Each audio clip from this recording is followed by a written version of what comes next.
Selamat pagi pemirsa, Berita Nusantara kembali menyapa Anda pada hari ini. Sejumlah berita aktual akan kami sajikan untuk Anda. Bersama saya Indah Cahya, inilah Berita Nusantara selengkapnya.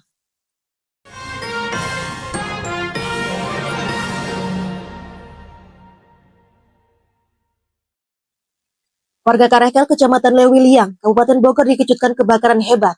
Diduga merupakan pabrik petasan pada Minggu 14 April malam.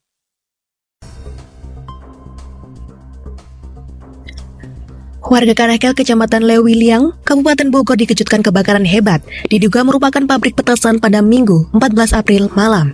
Kobaran api disertai letupan demi letupan membuat suasana seperti sedang menyambut pergantian tahun baru, padahal kalender masih jauh dari Desember. Menurut laporan di lapangan, sedikitnya 5 unit mobil pemadam kebakaran telah diterjunkan ke lokasi kejadian. Namun, api sulit dijinakkan karena banyaknya bahan peledak ringan di dalam lokasi pabrik.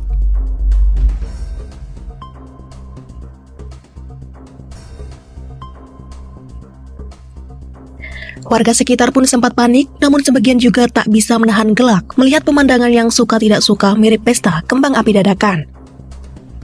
Asap tebal membumbung tinggi ke langit malam dan suara ledakan silih berganti seperti orkestra yang tidak dilatih. Meski begitu, petugas damkar tetap bekerja keras.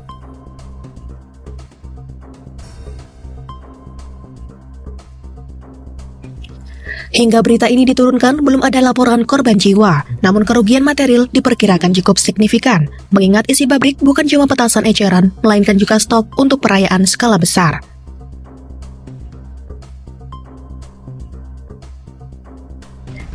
Peristiwa ini menjadi pengingat keras bahwa keamanan penyimpanan bahan peledak ringan tidak bisa dianggap enteng. Tapi di balik asap dan letupan, malam ini Karekel akan dikenang sebagai kampung yang pernah meriah tanpa niat. Demikian laporan Java TV melaporkan.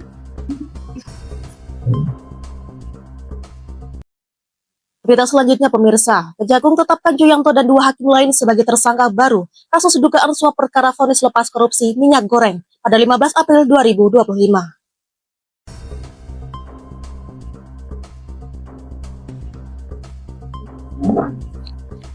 Kejagung tetapkan Juyanto dan 2 hakim lain sebagai tersangka baru kasus dugaan suap perkara vonis lepas korupsi minyak goreng. Bersama Juyanto, Kejagung melalui tim penyidik pada Jaksa Agung Muda Tindak Pidana Khusus Jampitsus juga menetapkan 2 hakim lain sebagai tersangka, yakni Agam Syarif Baharudin dan Ali Muhtarom.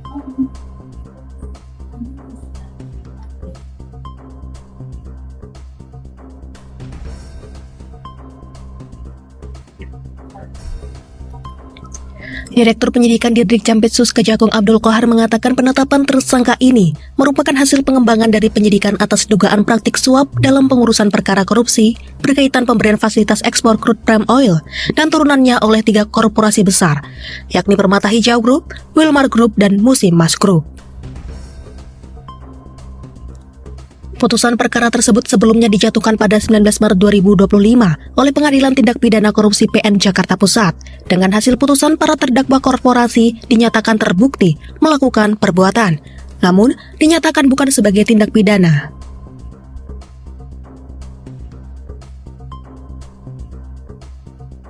Ketika kasus ini disidangkan, Juyanto merupakan ketua majelis, sementara Agam Syarif Baharudin selaku anggota majelis dan Ali Muhtarom merupakan hakim ad hoc. Ketiganya ditunjuk oleh Muhammad Arif Nuryanta yang dulu menjabat Wakil Ketua PN Jakarta Pusat. Demikian laporan Java TV melaporkan. Masih di Berita Nusantara pemirsa, kebakaran menghantam gudang peralatan aksesoris mobil di kawasan Larangan, Tangerang pada Senin 14 April 2025. Kebakaran menghantam gudang peralatan aksesoris mobil di kawasan Larangan, Tangerang pada Senin pagi 14 April 2025. Belum diketahui penyebab kebakaran.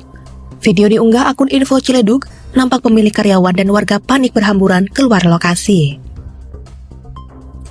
Petugas pemadam kebakaran bertindak cepat dan berusaha menjinakkan api. Belum diketahui kerugian akibat kebakaran tersebut.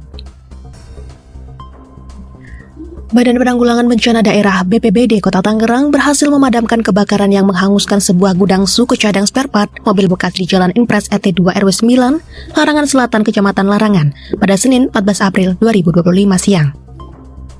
Kepala Bidang Kedaruratan dan Logistik BPBD Kota Tangerang Andia S. Rahman menuturkan pihaknya langsung memberikan responsif setelah mendapatkan laporan dari lurah setempat. BPBD Kota Tangerang memastikan kebakaran yang menghanguskan sebuah gudang suku cadang mobil bekas tersebut disebabkan oleh korsleting arus listrik. Ia melanjutkan, BPBD Kota Tangerang sebelumnya menerjunkan 14 unit armada pemadam disertai 55 personel selama proses pemadaman berlangsung. Tidak hanya itu, proses pemadaman yang berlangsung juga mendapatkan bantuan dari Dinas Penanggulangan Kebakaran dan Penyelamatan Provinsi Daerah Khusus Jakarta untuk memastikan proses pemadaman berjalan cepat dan maksimal. Selain itu, BPBD Kota Tangerang juga mengimbau kepada masyarakat agar meningkatkan kewaspadaan di lingkungan sekitar, sekaligus melaporkan ke call center Tangerang 112 bila menemukan kejadian kebakaran maupun kegawat daruratan lainnya di lingkungan sekitar. Demikian laporan Java TV melaporkan. Berita selanjutnya pemirsa, puluhan warga menggelar demonstrasi menolak penggusuran bangunan liar Bangli yang berdiri di atas aliran sungai sepanjang Jalan Raya Pepelegi Desa Sawot Ratap, Kecamatan Gedangan, Sidoarjo pada Senin 14 April 2025.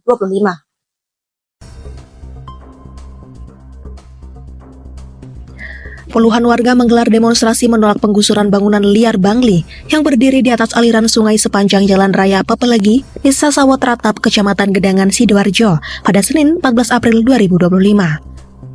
Selama ini lapak PKL tersebut menjadi tempat mereka mencari nafkah sehari-hari.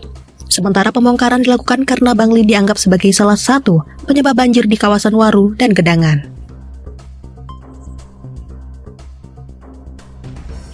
Para pemilik lapak menolak pembongkaran, mereka membawa poster-poster berisi tuntutan dan penolakan penertiban. Mereka juga berkilah bahwa tempat tersebut menjadi sumber kehidupan dan meminta agar pemerintah memberikan perhatian kepada mereka. Sebelum pembongkaran, Satpol PP Sidoarjo telah melayangkan surat peringatan kepada para pemilik bangunan. Namun, hingga 3 kali surat peringatan diberikan, warga belum juga membongkar bangunan secara mandiri. Mereka mendesak agar Bupati Subandi maupun Wakil Bupati Sidoarjo Mimik Idayana turun langsung menemui mereka. Mereka berharap adanya dialog yang bisa menghasilkan solusi bersama.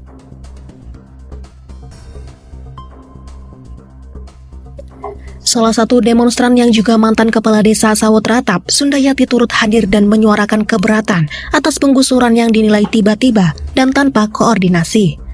Ia melanjutkan, lokasi tersebut merupakan tempat untuk mencari nafkah bagi mereka, karena itu pembongkaran seharusnya tidak dilakukan semena-mena. Demikian laporan Java TV melaporkan. Masih di Berita Nusantara pemirsa, festival balon udara yang digelar di pelataran Mall Ciputra di Kecamatan Panongan, Kabupaten Tangerang, Banten, diserbu ribuan pengunjung pada Minggu 13 April 2025 sore. Festival balon udara yang digelar di pelataran Mall Ciputra di Kecamatan Panongan, Kabupaten Tangerang, Banten, diserbu ribuan pengunjung pada Minggu 13 April 2025 sore. Sebanyak 10 balon udara berbagai ukuran dan motif yang diterbangkan komunitas balon udara dari Wonosobo ini mampu menarik para pengunjung untuk datang menikmati akhir pekan bersama keluarga.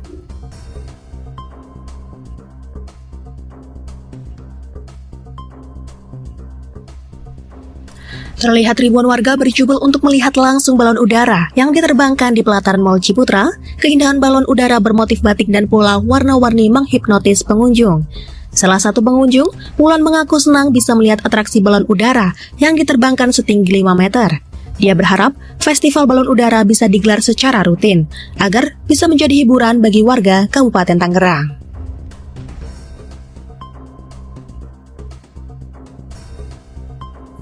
Serupa dengan pengunjung lainnya, Haryawan mengaku senang dengan adanya festival balon udara. Terlebih dia hanya mengetahui festival itu viral di Wonosobo. Dia mengaku datang bersama istri dan anaknya sejak sore hari. Demikian laporan Java TV melaporkan. Baik pemirsa, informasi tadi sekaligus menjadi penutup perjumpaan kita hari ini. Saya Indah Cahya dan segenap tim redaksi yang bertugas pamit undur diri. Selamat pagi, salam berita Nusantara.